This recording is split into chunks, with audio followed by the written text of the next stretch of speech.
এখানে 106 এর শেল্টারটা যে নেওয়া হলো, কে নিল, কারা নিল, কিভাবে নিল, এটা একটা মিস্টেরিয়াস ব্যাপার। সালাম এবং শুভেচ্ছা।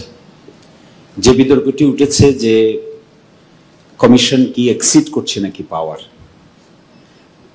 Answer is simply no. Because আমাদের হাতে 166টা যখন তুলে দেওয়া হলো, সেখানেই এই আলোচনা ছিল যে আলোচনা আজকে করা হচ্ছে। সেখানে বলা ছিল যে সংস্কারের সময়কাল ও বাস্তবায়নের উপর ঠিক চিহ্ন দিন। তার মধ্যে একটা অপশন ছিল নির্বাচন আগে অধ্যাদেশের মাধ্যমে, নির্বাচনের আগে গণভোটের মাধ্যমে, নির্বাচনের সময় গণভোটের মাধ্যমে, গণপরিষদ গঠনের মাধ্যমে, নির্বাচনের পরে সাংবিধানিক সংস্কারের মাধ্যমে, গণপরিষদ ও আইনসভা হিসেবে নির্বাচিত সংসদের মাধ্যমে। তাহলে এই প্রশ্ন এখন কেন উঠবে যে প্রধান উপদেষ্টার ম্যান্ডেটের বাইরে চলে গেছে? It is for the first document you supplied us. The Consensus Commission supplied us this document incorporating 166 points of reform. তার মধ্যে কিভাবে বাস্তবায়ন মেকানিজম হবে এটা আমাদেরকে তো প্রথম দিনই দেওয়া হয়েছে। সুতরাং প্রধান উপদেষ্টার কথার ম্যান্ডেটের বাইরে চলে গেছে, this question is at all not relevant. আজকে আর রেলেভেন্ট না। It was relevant before 7-8 months back. পরবর্তী প্রশ্ন, একটা জিনিস এখানে ভুল হচ্ছে, বড় ধরনের ভুল, ইন মাই হাম্বল আন্ডারস্ট্যান্ডিং। যখন সরকার পালিয়ে গেল, 5 তারিখ গেল, 6 তারিখ গেল, 7 তারিখ গেল, 8 তারিখ তড়িঘড়ি করে আমরা একটা 106-এ একটা অ্যাডভাইজারি ওপিনিয়ন নিলাম। অল নোজ, যাদের কনস্টিটিউশনাল আন্ডারস্ট্যান্ডিং আছে, advisory opinion does not have any binding force. এইটার কোনো বাইন্ডিং ফোর্স নাই। বাংলাদেশের ইতিহাসে এখন পর্যন্ত 3টে অ্যাডভাইজারি ওপিনিয়ন হয়েছে। একটা হয়েছিল পার্লামেন্ট বয়কট কেস, আরেকটা হয়েছিল বিডিআর মিউটিনি কেস, আরেকটা হয়েছে এটা 106-এর কেস। এখানে 106-এর শেল্টারটা যে নেওয়া হলো, কে নিল, কারা নিল, কিভাবে নিল, এটা একটা মিস্টেরিয়াস ব্যাপার। That was a completely wrong step taken by the then attorney general. আমি শুধু অ্যাডভাইজারি ওপিনিয়নের কপিটা আমার কাছে আছে। এই অ্যাডভাইজারি ওপিনিয়নের এই কপির মধ্যে কোনো আইনজীবীর নাম তো দেখি না, শুধু আছে বাংলাদেশের অ্যাটর্নি জেনারেল, আর কেউ নাই। It was not even heard. We were in the court.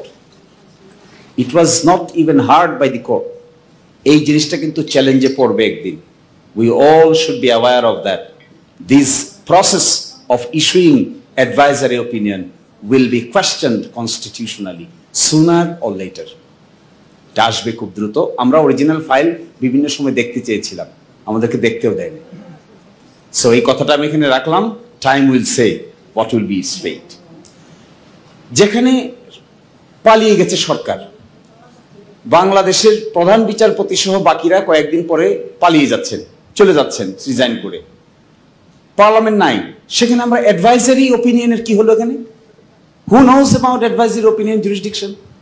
আমার তো ধারণা যে বা যারা এই কাজ করেছেন তাদের অ্যাডভাইজারি ওপিনিয়নের জুরিসডিকশন সম্পর্কে এবিসি ধারণাও নাই।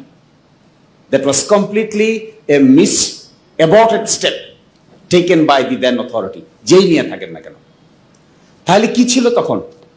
আমি আজকে হিসাব করে দেখলাম সকালে, আমাদের সংবিধানের 153টা আর্টিকেল আছে, তার মধ্যে 57 article has been abrogated as of today. 57টাকে আমরা নিজেরাই কিল করে ফেলেছি। 57টা এখন আর ফাংশনাল না। 153টার মধ্যে 57টা গন কেস। আর এখন এসে আমরা বলতেছি we are within the constitutional mechanism. Where is the source of constitutional? কোথায় মেকানিজম? কোথায় ইউনুস সরকারের মেকানিজম? কোথায় আছে সংবিধানে? Where is the concept of interim government? For argument's sake, যেটা ধরাও হয় 106-এ সুপ্রিম কোর্ট দিয়েছে, can the supreme court create an extra constitutional measure by taking shelter to Article 106? Answer is no. They cannot take. Supreme Court 106-এর shelter নিয়ে extra constitutional measure আবিষ্কার করতে পারবে না। Never ever possible. Indian supreme জুরিসডিকশনে advisory opinion এখন পর্যন্ত 26 বার এক্সারসাইজ হয়েছে। ইন্ডিয়ান সুপ্রিম কোর্টে হয়েছে, পাকিস্তানে হয়েছে, আমাদের দেশে 3 বার হয়েছে। কোথাও কেউ দেখাতে পারবে না যেখানে অ্যাডভাইজারি অপিনিয়নের শেল্টার নিয়ে এক্সট্রা কনস্টিটিউশনাল মেজারকে কনস্টিটিউশনাল বলা হচ্ছে। Nobody can show this. Abruptly করলে এরকম হয় আর কি, হঠাৎ করলে এরকম হয়, না বুঝে করলে এরকম হয়। বুঝতে না পারলে বোঝার লোকদের সঙ্গে আলাপ আলোচনা তো করতে হবে না। That was a wrong step taken by, serious wrong step. এখন এসে আমরা আর্গুমেন্ট করছি যে আমরা উইদিন কনস্টিটিউশন আছি। কিভাবে উইদিন কনস্টিটিউশন আছি? কি করে আমরা এখানে এই আমরা 30-31 পলিটিক্যাল পার্টি বিষয়ে আলোচনা করছি, সংবিধানের কোন কোন ধারা অনুচ্ছেদ সংশোধন করা যাবে না যাবে। কোথায় পেলাম এই ক্ষমতা? Who gave us the power? আমরা এখানে আলোচনা করলে কি লাভ হবে? Where is the parliament?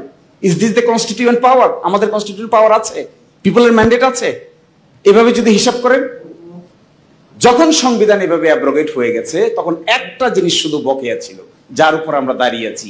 এই বকেয়া পার্টটার নাম হলো Solomon expression of the will of the people. এই পার্টটুকু শুধু বাকি আছে। যখন সংবিধানের সব অনুচ্ছেদ অ্যাব্রোগেটেড হয়ে যায়, 7 সবসময় বহাল থাকে। এই 7টাই হলো জনগণের ইচ্ছার চরম বহিঃপ্রকাশ। এই জন্যই আমরা এখানে, এই জন্যই সরকার। এছাড়া আর কোনো ফাউন্ডেশন যে যাই দিতে চাইবেন তারা কেউ কোনো লিগ্যাল আর্গুমেন্ট করতে পারবেন না। তারা সবাই করবেন হলো আমি যদি এই আর্গুমেন্ট করে আমি বলবো, ক্ষমতার জোরে বলতে পারবো, শক্তির জোরে বলতে পারবো, নানান কারণে আমি বলতে পারবো, কিন্তু there is no such foundation. আমরা যে বলছি ফেব্রুয়ারিতে নির্বাচন হবে, under what law? Where is the law? Under what law the election will take place? Where is the law? Who can say this is the law? কে বলতে পারে কোথায় আইন আছে? আমাদের 106 এর অ্যাডভাইজারি অপিনিয়নটা বাংলায় দেওয়া দেখবেন, 12-14 লাইন। একটা বার তো বলা নাই ইন্টারিম গভর্নমেন্টের পিরিয়ড কতদিন হবে, how long this government will continue. There is no such mechanism.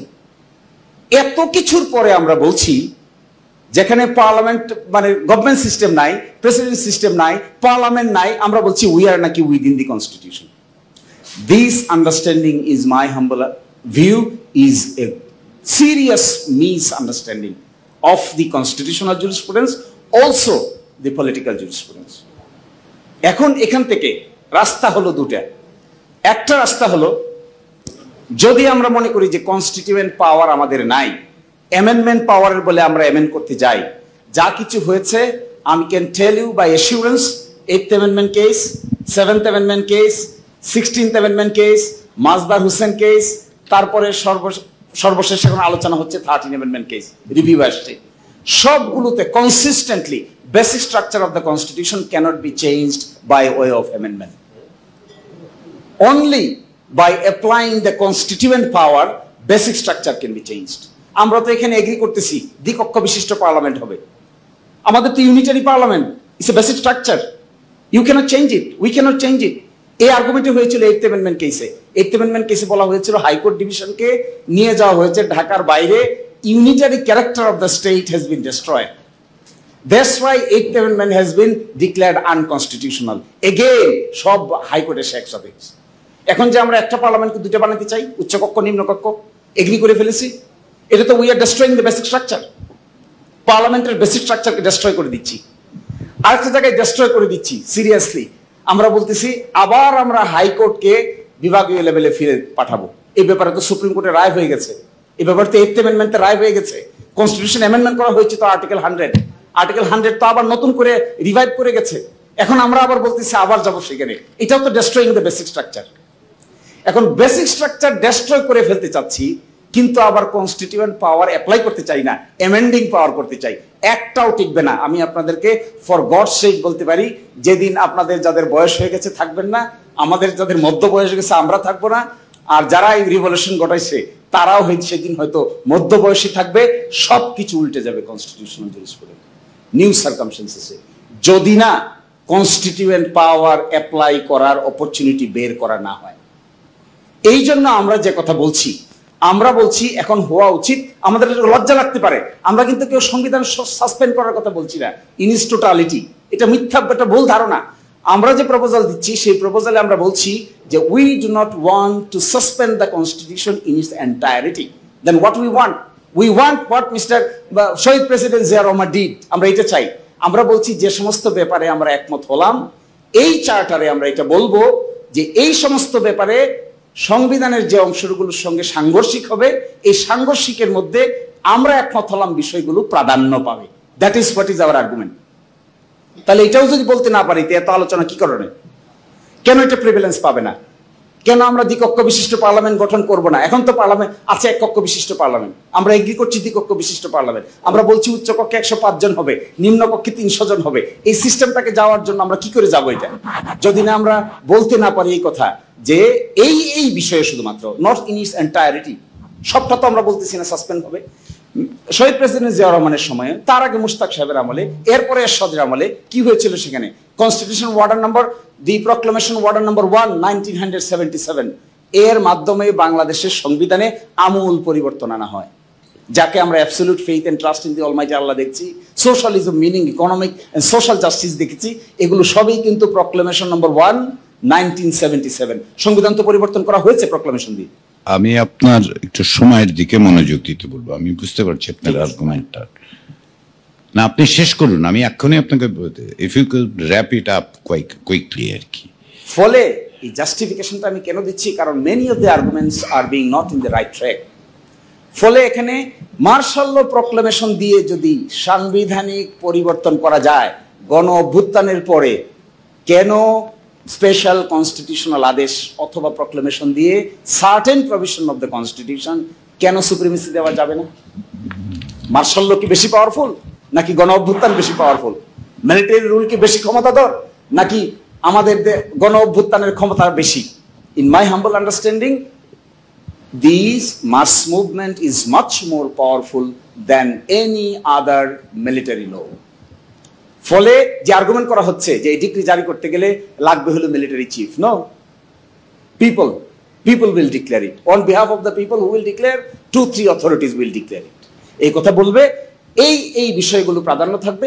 নতুন ইলেকশন হবে, এইখানে বলা থাকতে হবে যে ইলেকশন কবে হবে, এখানেই বলা থাকতে হবে রেফারেন্ডাম কিভাবে হবে।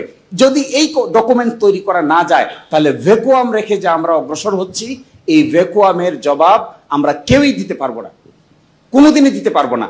আমরা ছোট পলিটিক্যাল পার্টি হই, বড় পলিটিক্যাল পার্টি হই, মাঝারি পলিটিক্যাল পার্টি হই, আর ওই আন্দোলনকারী ছাত্ররাই হোক, সবাই will be under A serious risk.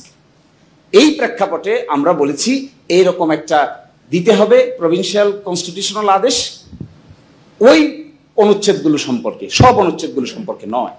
এরপরে পার্লামেন্ট নির্বাচন হবে, পার্লামেন্ট গঠিত হবে, সেই পার্লামেন্টে অ্যাপ্রুভ হবে।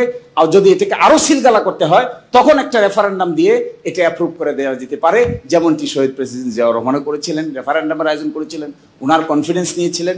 তারপরে প্রেসিডেন্সিয়াল ইলেকশন হয়েছে, বিএনপি গঠিত হয়েছে, বিএনপি গঠিত হওয়ার পরে পঞ্চম সংশোধনী বিল পাশ হয়েছে, মার্শাল ল উড্র হয়েছে, বাংলাদেশ নতুন করে যাত্রা শুরু করেছে।